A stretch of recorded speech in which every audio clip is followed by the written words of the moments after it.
Okay, let me try and do a little Friday night update. I was debating because I'm getting ready to post the King study, and I hope to get to that right after I make the update. But I really didn't want to do an update now. But it's about 5:40 Friday night. And it has to do with both local issues and also national issues. I watched some of the hearings live on the Brett Kavanaugh, the Supreme Court nominee. And I watched it on my laptop live because I don't have cable TV, believe it or not, because it's too much money and I can't justify spending whatever it is, $130 a month for DirecTV. And when I heard the accuser of Mr. Brett Kavanaugh speak, I didn't demean her, or I didn't catch all of what she said, but a big portion of it. Then I heard some of Brett Kavanaugh as well. And people that are Democrats, they would have enough to doubt Brett Kavanaugh and believe Miss Blasey Ford. And people that are on the right side of the aisle, they would have enough to doubt Miss Ford and believe Brett Kavanaugh. And in short, those that don't know to follow all that, I won't give all the backup. When I first watched her without reading any commentary in her initial statements, she does seem somewhat credible, but also a little questionable because without reading commentary about it, the way she described, sort of in a technical way, because she's an educated woman, about her memory and certain things, and I understand that people that are victims of sexual assault have certain things they would remember and other things they would not. And the people that she believed was there that night at the party seem to have all rejected her side of it or said that they don't remember her side of it. And when I heard her description of Brett Kavanaugh and his friend Mark Judge, that they had her in a room, pushed her in a room, and had her on a bed and all, and then I just listened to it, and they were laughing, and it was like going to be laying on top of this young girl. And then when the other person jumped on the bed, she had her chance to escape, and she was on the second floor of a party 30-something years ago. And then she, instead of running downstairs, she ran into a bathroom and locked the door. And then that was her accusation. Mr. Brett Ford, she said, Kavanaugh put his hand over. But then the other people that she described being there basically said they were never remembered being at a party with both Brett Kavanaugh and Blasey Ford, or any of that happening, and her very close friend, who is also like a witness to it, that was supposed to have been there and remain friends, said it might have happened. She doesn't recall it. And then there was some question about why did some in the media say maybe they think something happened, but she might actually have the wrong person. And it caused me to question why there are motives that some people have that could be a real victim of a sexual assault and actually have the wrong identity. And there are times where people don't say what happened to them, maybe women, but yet would maybe say something else. And that brings me to today's instance. About a week ago, one of the friends of mine, a lady on the street, was injured severely. I've seen her, and it certainly looks like she was beat up. And I don't involve myself in the different things that people are involved with, in the sense of, I don't say who did a certain thing, who stole this, who did that. It's up to them on their own if they feel like something happened. And for reasons, sometimes they don't report certain things for their own reasons. And so initially, when this woman was injured severely, she told, according to one of my friends, she went to him and they did call the ambulance, and she was in the hospital for a few days. And so the friend said, she just said she had fallen down. And this has happened multiple times over the years, where you'd later see people and maybe they were beat up and maybe they said they fell down, and people do that. They say that for different reasons, different motivations. And then when the girl got out of the hospital, still right now today, still severely beat up, she had said 2 people, a girl and a guy, did that to her. And I sensed right away that that was not true. Because she initially said whoever had done it, you could tell she did not want to say, because she said she fell down. But she had enough time to think about it, and she immediately mentioned a boyfriend and a girlfriend that I know. And they were shocked. And they said, I can't believe she's saying that we did this. And I had my reason that I thought she said that. And the heart of it would maybe be jealousy, to mention that of the girl, for various other things going on. So I just didn't say anything. And then that word was on the street.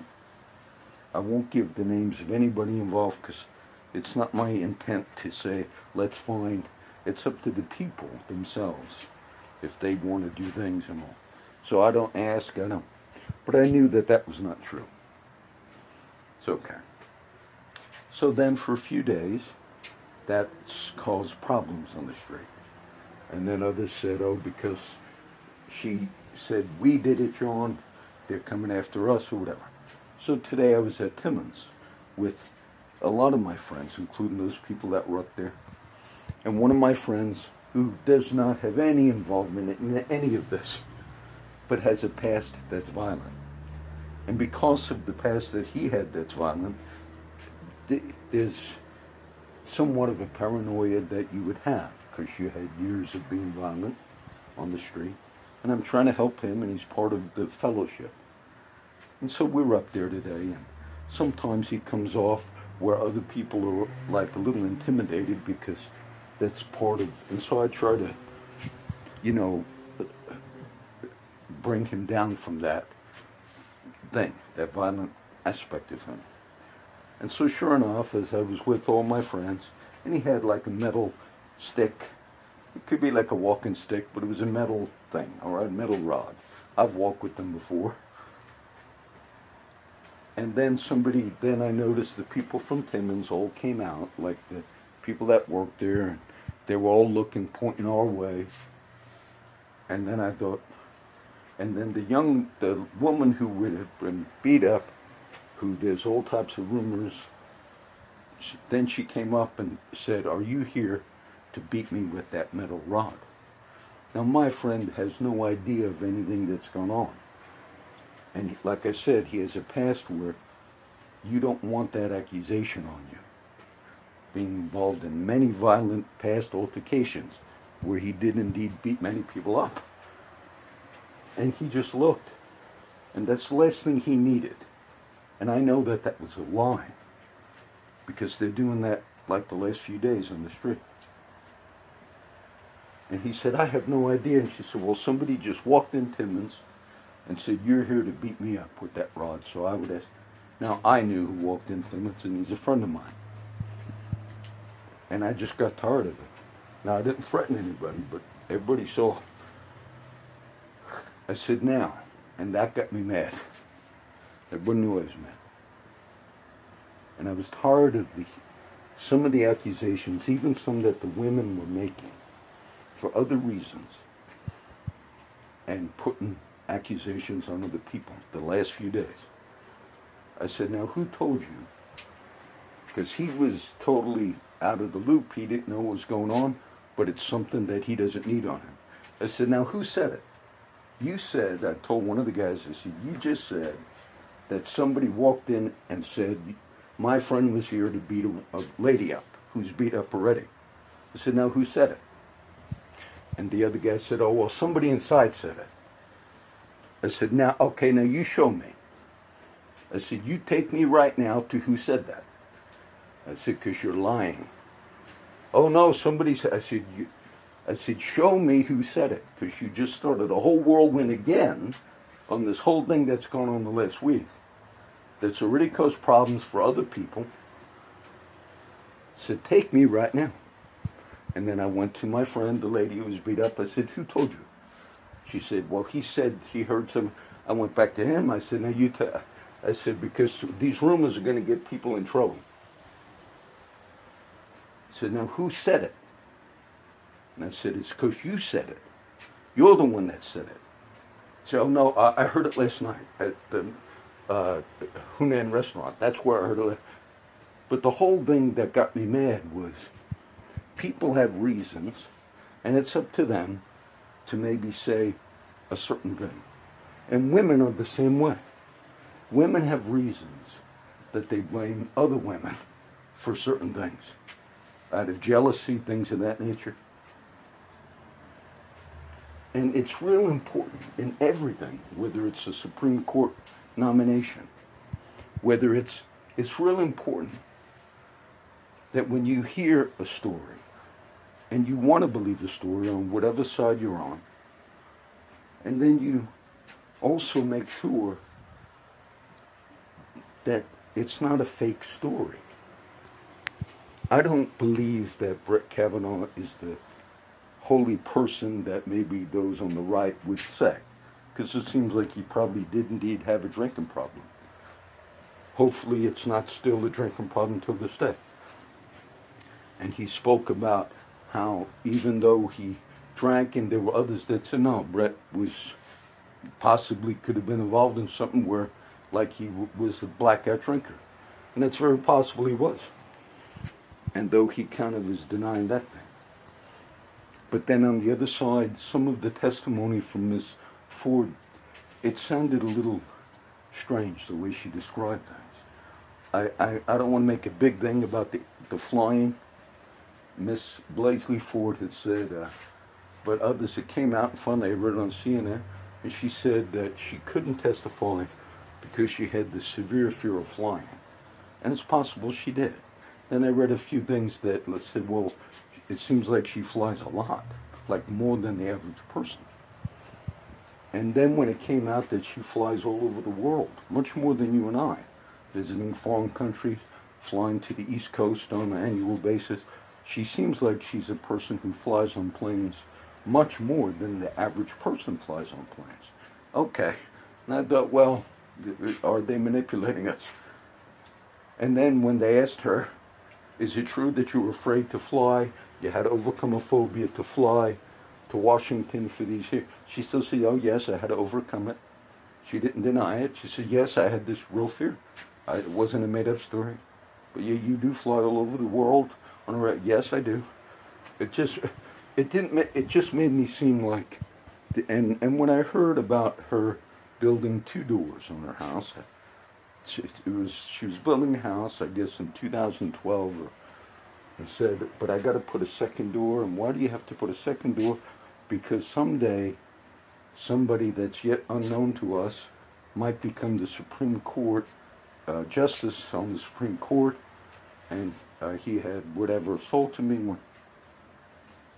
So you're going to put a second door. Some of the stuff, and I just experienced, like I said, I realized that some women who are victims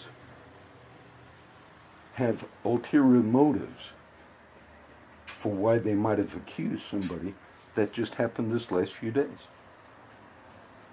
And I really think I know what happened, because I know a lot of people on the street. And for whatever reason, sometimes people don't want to say what actually happened.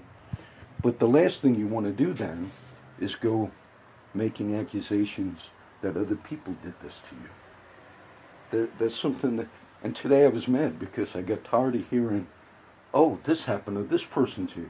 And one of the guys I'm trying to help, a friend of mine, who has no idea what's going on, then it was on him. It's because somebody else said. Somebody else falsely claimed that my friend was up there with the pipe to assault a woman. And that story came from him. Because he said he heard it I said, no, you just said it. I said, and it's going to get you in trouble one day. Now, our situation in the nation, they're going to do a short 1 week FBI background check again, a quick investigation into Mr. Kavanaugh. There were things that just seemed to me like the woman seemed credible enough that she didn't want to initially even come and testify. She sent a letter about this to Miss Dianne Feinstein, who held the letter and should have brought this up during the actual process of confirmation hearings and seeing. And so everybody on every side has. It's important also that the famous case of the Duke Lacrosse kids, which a lot of people would be familiar with, and these were young kids going to like a prep college, and they were Duke lacrosse players. And it was a famous case. They made a documentary out of it. And there was a black girl who claimed she was sexually assaulted by these young college preppy kids, white kids. And it was and the case was totally fabricated. And one of the boys, but in the media, it sure looked like, man, these white kids might have assaulted this black girl who was hired as a stripper. She said they had attacked her like in a restroom. But this girl's friend said that was not true. And the prosecutor, I remember his name, Mike Nifong, he yet was going to take the case. And the kids were doing their best to work with. They said that none of this is true, but they were white kids. And she was a black girl that had problems. And then it seemed later we found out that she almost admitted to the prosecutors that it was like made up. But Mike Nifong was, our country prosecutors and all, they run for office, DAs, and he decided it would look good in his election to bring this case, though he knew it was fake. And that came out later. Mr. Nifong was, removed, and so then they made the documentary called something like Fantastic Lies. Because one of the Duke lacrosse kids during this process, and they realized, man, but there are lies here. And he gave a speech. He said, I want you all to know we're innocent. And you have believed in some fantastic lies. And later it came out that they were lies.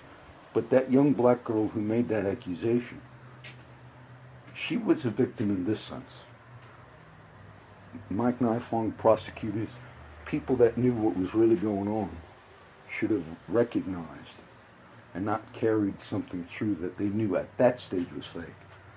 But because of political reasons. I remember when I watched those hearings, those kids were going to go to trial and all, they were exonerated. But they said there was an official, a lot of questions, but once the proceedings began, they said, oh, this is official. This is serious. Of course it's serious. Because they brought all that and said, well, this is a system. I covered some cases here in our region, a couple of ones over the last 10 years, and I could see, I said, oh, wait a minute. And they convicted a couple of guys. I mentioned that. I won't go through all their stories again. They sit in prison today for very long terms. And those two particular cases, it's quite obvious that those women lied about rape and sexual assault. It was quite obvious. But yet they said that those things were carried through. So I'm not a big fan of Mr. Brett Kavanaugh, and I don't hate Miss Blaisley Ford, but I actually see how good people for different reasons, could falsely accuse other people. And sometimes it's because there's a lot of people that had things. There were many famous cases of repressed memories. And they said, maybe you have problems, and there's a very famous case, I forget the name of it, but they were people that owned daycares, and they were all convicted of sexually taking the kids, doing satanic worship. And later it was like, man, these were memories that people didn't have. And during advanced types of psychological counseling, they said, are you sure Grandpa never raped you when you were a kid or whatever? And they said, well, I don't think so. Oh, but maybe, think back, then maybe this is the reason. Okay, well, I have the memory of it. And some of these cases, it's not that they had the memory of the event.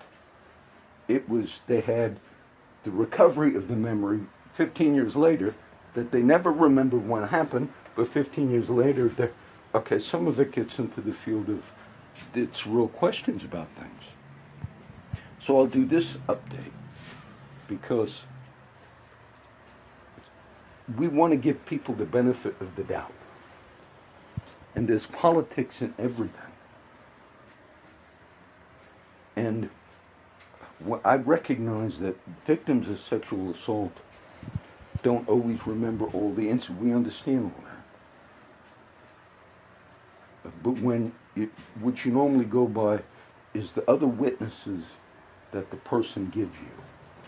Says, I remember this one was here, PJ Judge, and another woman who's a very good friend of hers, but also says, look, as far as I know, it would just seem like if you had a traumatic experience, we recognize that you don't always tell other people. But if there's a girl there that was a very close friend of yours, oftentimes you do say to a close female friend of yours of what happened at the time. And we had many cases of people on the other side of the aisle that claimed they had told other people, and those women were mocked till this day. I mean, I don't want to go through all that, but you had a lot of Democratic leadership over the years who had women that died while they were with them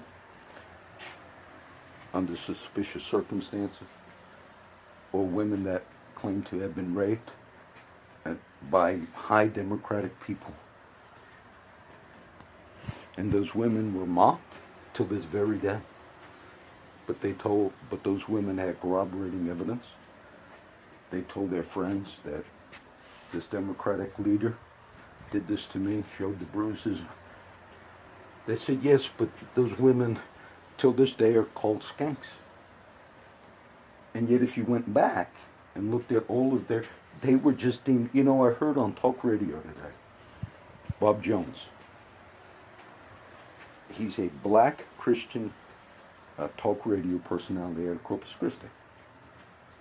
And he played the tapes of another black Democratic leader by the name of Maxine Waters, who said, whenever you see Trump or people on that side of the aisle in public, you go and harass those people. He plays the clip of Maxine Waters saying that.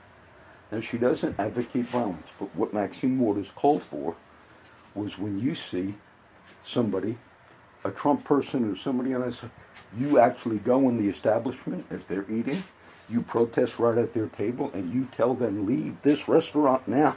She advocated for that. So then he played the clip of Ted Cruz. Okay, now Cruz is a Hispanic last name. I'm not a fan of Ted Cruz from Texas, but they played the clip because there were indeed Democratic protesters at a dinner that Ted Cruz and his wife were at, and they weren't even letting them leave the establishment. By orders of the Maxine, you go, and I forget, he took his wife out to eat.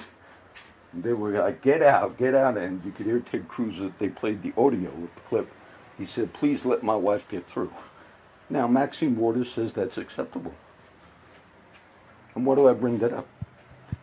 Remember now, those were white people, granted liberals, who were protesting, if you will, a Hispanic Republican. And some feel that that's right to do.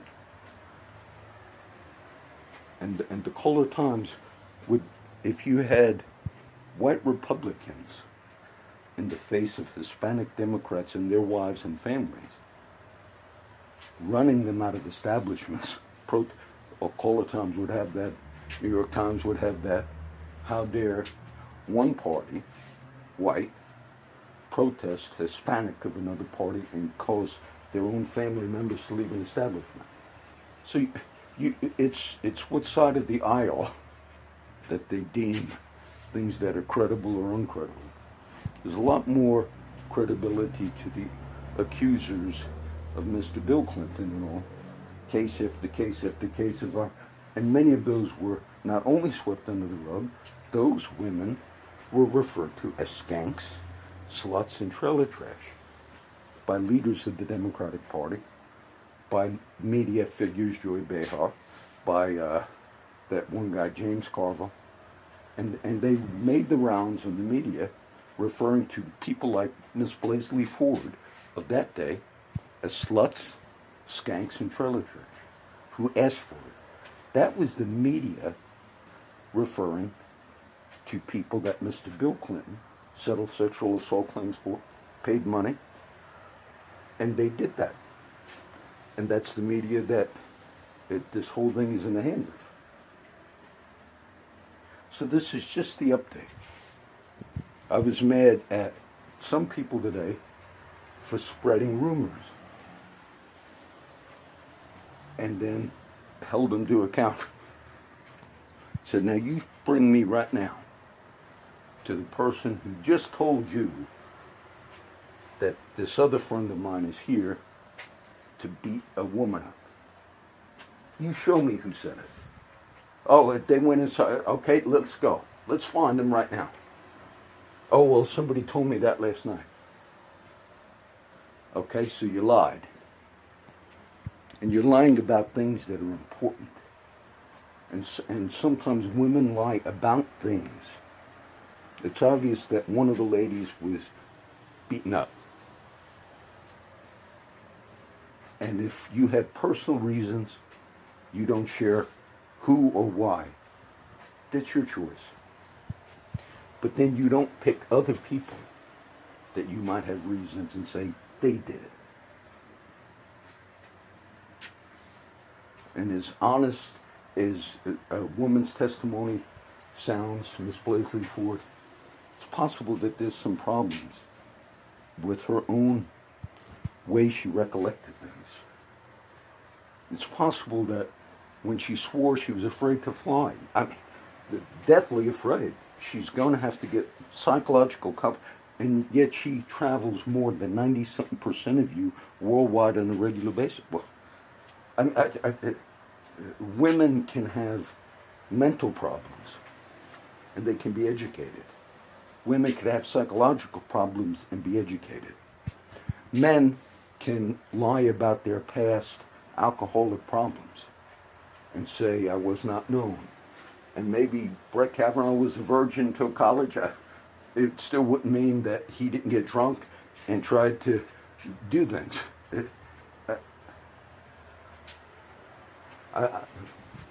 The standard that we have for people, Cory Booker, I don't care if he's black. He should never be questioning about the sexual assault of possible Miss Blaisley Ford, because he admitted, if you will, the sexual assault of a teenager in writing. Now, whether that girl was drunk and they became friends later and he didn't have in my mind, you should be investigated yourself. You admitted it. You admitted it. Mr. Cosby now is sentenced to 3 to 10 years. He's 80-something. And now they also gave him the designation of a dangerous sexual predator. I'm not a defender of Bill Cosby. It's obvious he did things. But there were also things that they said, like Mr. Booker, these were considered acceptable when I was younger. He wrote about it as he basically felt up, did the same thing that Mr. Brett Kavanaugh is accused of doing to Miss Blaisley Ford, basically. That was on top of her, frilling her up, and he admitted it. He admitted it, and that grows a teenager. But all of that not only is not investigated on Mr. Booker, but he's one of the leading Democrats leading the charge to get to the bottom of sexual assault. Mr. Ted Kennedy was the leading Democrat in the Senate for the rights of women. I grew up in the Northeast. I read the book, I don't have it still, about the other cases of the Kennedys. So what did Kennedy do? He was out with a girl by the name of Mary Jo Kopecki, but yet they were drinking all, and he crashed into a body of water, Lake Chappaquiddick. It's a famous case. But he didn't want to get in trouble, so he didn't call the cops, and he went home. And he contacted the connections of the Democratic Party. The Kennedys were connected people. How do we cover this up? Okay. So where's your girlfriend? Where's Kopecki that you crashed in the water with her? Oh, her body's still there in the water. But we got to worry about how I'm going to get out of this without hurting my Democratic political career. So you left her dead. You could have rescued her. You had a capability of swimming. Yeah. Her body's in the water. I'm a Democrat. I'm Senator Ted Kennedy, the lion of the Senate and the rights of women. Her body's floating. I've seen dead bodies. Okay, so you got off. Got off, if you will, on a murder charge. Because those women that are floating at the bottom of the water, if it's your side of the aisle, not only do those people not give an account, they are the number one voice. I heard Cory Booker, the black senator out of the state that you see me always going through. And he was the mayor in Newark when I walked past Newark. A standard of righteousness and justice. He's one of the top Democratic leaders today, this day, to say we must get to the bottom of a sexual assault that Mr. Booker himself admitted to doing to a teenager.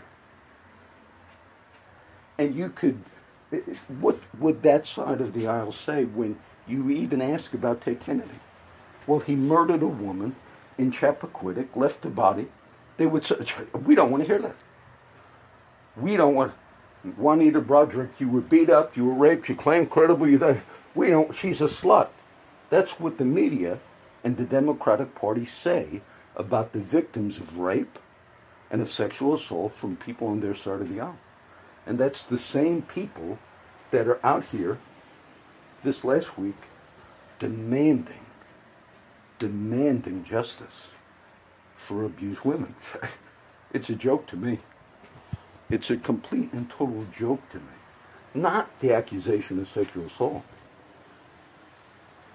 but the political hypocrisy. And I could give you case after case. CNN did a special this last year on John F. Kennedy.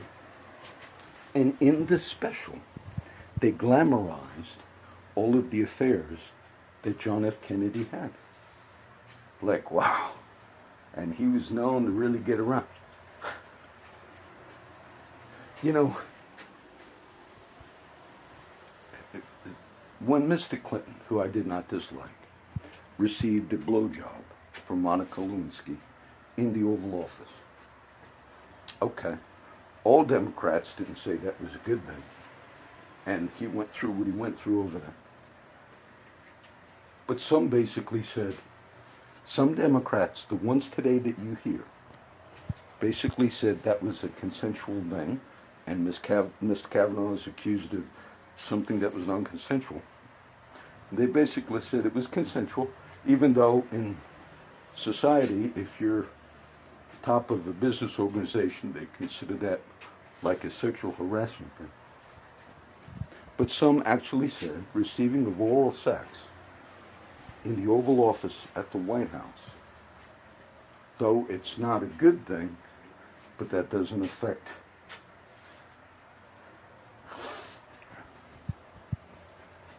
And the impeachment process was because he lied about it. That he said sex, oral sex, and depends on your definition of what is it. They asked Mr. Clinton, were there other people there at the time? And he said, well, that depends.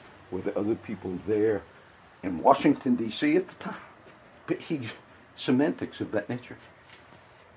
The thing that me watching these hearings and watching these things, it really made me wonder whether this woman, Blasey Ford, in a sense was a victim as well. Not in the case necessarily of the Kavanaugh thing that the other witnesses don't remember, but she obviously didn't want to be public in public hearings, but yet for whatever reason this letter was sent to Dianne Feinstein, and then she was pushed to be out there. If you followed the process, she was pushed to this thing become public. Whatever the end result is, let it be the end result, and whatever they decide, they decide. But there are many times in history of this world that women indeed say things that they might even be convinced are true at certain times, or they know outright is a lie. I'll end with this one famous case that I remember watching on, like, the cases of wrongfully convicted. No, there was a sincere woman who got in a fight with her husband one night. And on the documentary, I forget the name of the state, but the husband had he was mad, left and slammed the door. Well, later, she heard somebody come back in the room, and she was still upset. They had a big fight, and he brutalized her, had sex or raped her, and beat her into a terrible state. Now, obviously did not murder her, but attempted to kill her in some manner. She was unconscious. She suffered some severe disabilities from this. But she testified that it was her husband that came back after the fight and did that. Now, the husband, he was adamant that he did not do it. But she believed that. Because in her mind, as I followed the whole thing, of course you would assume, after you get in a big fight with your husband, and then you heard the door slam, and then you heard him come in 2 hours later, but you're not looking, and then he jumps on top of you, the normal thinking mind would think, man, he just came back to try to murder me. Now, during the trial, I watched, this old case. She was convinced it was him, and they were maybe only married for about 7 years, and of course the in-laws believed he was guilty. And he looked at her and said, look, to his wife, and he was never physically assaulted that way with her. He said, honey, I did not do this. But she believed that. She really believed it. So he went to prison for many years. Finally, through a DNA thing, there was a man that night in that neighborhood who did multiple assaults. And that other man, I think he might have even admitted it after many years in prison, he was matched to be the actual person who did it. Now, that woman had a disability after that assault, but she managed, until that day, she was able to still never come to admit that it was not her husband who did that. But in her mind, I understood how she thought that. And that family and the people on that side fully believed, whether even the Michael Morton case. And once you become convinced of certain things, and I actually believe that it's real possible that this woman, there were 2 other people that wrote letters the last few weeks that openly admitted they think that Miss Blasey Ford is speaking about them. And that takes bravery for others from that day to go back that many years to say, we think she's talking about us. And in her psychological mind, I'm not questioning this. I question the fact that she said she truly had a fear of flying to such a degree that she had to like have special to fly for these hearings, and that she doesn't deny that she's a world traveler. You'd think she would like say, oh, I lied about it, I was afraid to come to Washington. No. She said, no, I have a fear of flying, deadly afraid of flying, but I travel all over the world regularly, more so than any other human being on the planet. And she holds to both of those at the same time. Not that she says, you caught me in a lie. She says, no, I have more fear of flying than just about any other person on the planet, and I fly just about more than anybody. Okay, dear, do you understand there's something wrong here? I understand you believe you built a second door because you thought someday Brett Kavanaugh would rot. That sounds questionable to me. So in 2012, you built a house. You said, I got to put a second door. Why? Because someday Brett Kavanaugh might be, so you're going to need to be protected. When he's in the Supreme Court, he's going to go on this rampant rage of molesting people because now he's Supreme Court. Look. Women are good women, but they can be just as deceptive than any other person that you've ever met in your life. And this is not to demean. It's to say, how dare one side of the aisle claim to be such righteous warriors, and you couldn't care less about a dead woman at the bottom of Chappaquiddick. And if you're a Democrat and you say, I don't know about it. Well, it was a top senator called Ted Kennedy who murdered a woman, left her body, and every Democrat, every leader in that part of the country covered up as much as they could for the murder of a woman by a top leading Democrat. And so no matter how much you say today, Mr. Cory Booker and everybody else, of how righteous and just you are, you're full of crap. You're positioning yourselves for some type of president one day. You made Al Franken leave. So that's why I told one person on the street today, as I heard too many rumors. So now you take me right now to who just, you said somebody just accused my friend, he's up here, he's going to beat the shit out of us. You take me right now. Let's go, get up, let's find him. Show me the tough guy that said he was, they told me last night. I said, that's because you're full of it.